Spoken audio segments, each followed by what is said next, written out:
আজকে আমি নিরামিষ সোয়াবিন রান্না করছি। তার জন্য আমি প্রেসার কুকারের মধ্যে আলুটা, টমেটো আর এই মটরশুঁটি, লঙ্কাটা একটা সিটি দিয়ে নেব। জল দিয়ে দিলাম, আর এই সোয়াবিনে জল দিয়ে দিলাম। সোয়াবিনটাকে আমি একটু সেদ্ধ করে নেব। কেটে রাখা আলুগুলো দিয়ে দিলাম।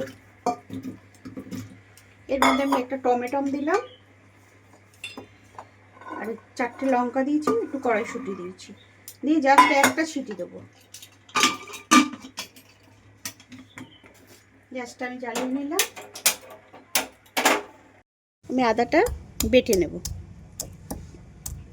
সোয়াবিনটা আমার সেদ্ধ হয়ে গেছে। আমি এবার এটাকে একটু জল দিয়ে, যে দেখুন পুরো সেদ্ধ হয়ে গেছে এই যে। এবার এটাকে আমি জল দিয়ে ভালো করে একটু ধুয়ে নেব। আর এই প্রেশারে আমার হয়ে গেছে, এটা সিটি দিয়ে নিয়েছি সোয়াবিন আলুটা। এবার কড়াটা বসিয়ে দিয়েছি। এই যে দেখুন সব সেদ্ধ হয়ে গেছে। আমি এটা করলাম এই কারণেই যে তাড়াতাড়ি আমার সোয়াবিনটা রান্না হয়ে যাবে। আছে, তেল দিয়ে দিলাম। নিরামিষ বলে একটুখানি আমি বেশি তেল দিলাম। তেলটা আবার গরম হয়ে গেলে আমি জিরে আর তেজপাতা ফোড়ন দেবো। গরম হয়ে গেছে, আমি জিরেটা আর তেজপাতাটা দিয়ে দিলাম। এটা একটু লাল লাল হয়ে গেলে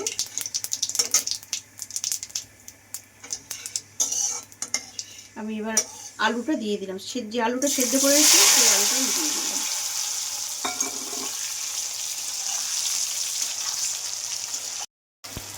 এবার আমি টমেটোটা দিয়ে দেবো। সেদ্ধ করে টমেটোটা আমি ছাড়িয়ে নিয়েছি।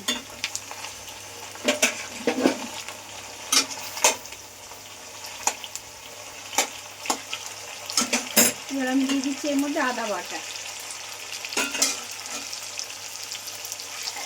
এক এক করে আমি সব মশলাগুলো দিয়ে দেবো। দিচ্ছি আমি লাল লঙ্কা মির্চ, কালারটা হওয়ার জন্য 1/2 চামচি দিয়েছি, চায়ের 1/2 চামচি। এবার একটু হলুদ দিয়ে দিলাম।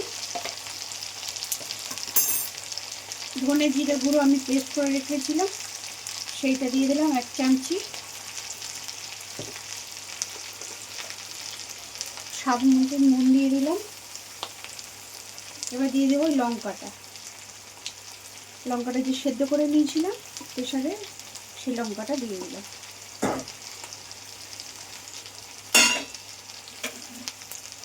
এবার এটাকে আমি কষাতে থাকবো।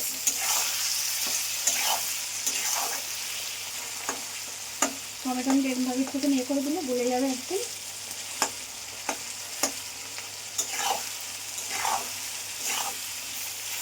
এটা যখন একটু কষে যাবে তখন আমি সোয়াবিনটা ছাড়বো। কালারটা চলে এসছে। এবার আমি সোয়াবিনটা আর মটরশুঁটিটা দিয়ে দিচ্ছি। শীতকাল বলে মটরশুঁটিটা দিলাম। সোয়াবিনটা গরম জলে সেদ্ধ করার পরে আমি নামিয়ে আবার ঠান্ডা জলে দিয়ে এটাকে ভালো করে ধুয়ে নিচ্ছি, যাতে একটা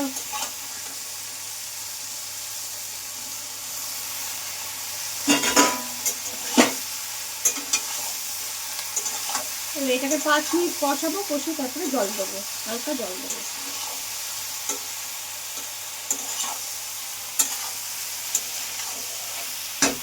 5 মিনিট ধরে কষিয়েছি। দেখুন কালারটা কেমন এসছে।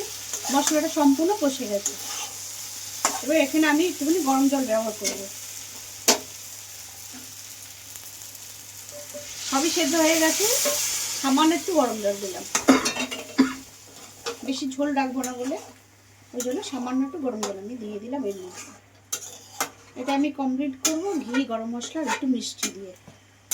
5 মিনিট পরে দেবো, একটু ফুটে যাক ভালোভাবে, তারপরে।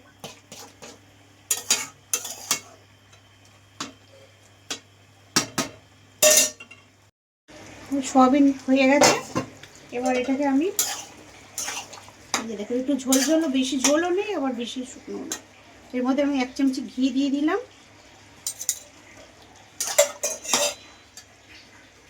একটু শাহি গরম মশলা দিয়ে দিলাম, আর সবার লাস্টে আমি একটু মিষ্টি দিলাম। যেহেতু নিরামিষ ওই জন্য একটু মিষ্টি দিলাম। এটাকে আমি সম্পূর্ণভাবে আর মিনিট 2 রেখে যত চিনিটা দিয়েছি দানা, চিনিটা একটু গলে যাবে, তারপরে নামিয়ে দেবো এটাকে। দেখুন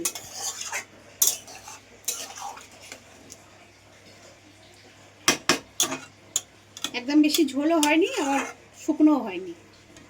আপনারা চাইলে এরকমভাবে সোয়াবিন রান্না করতে পারবেন।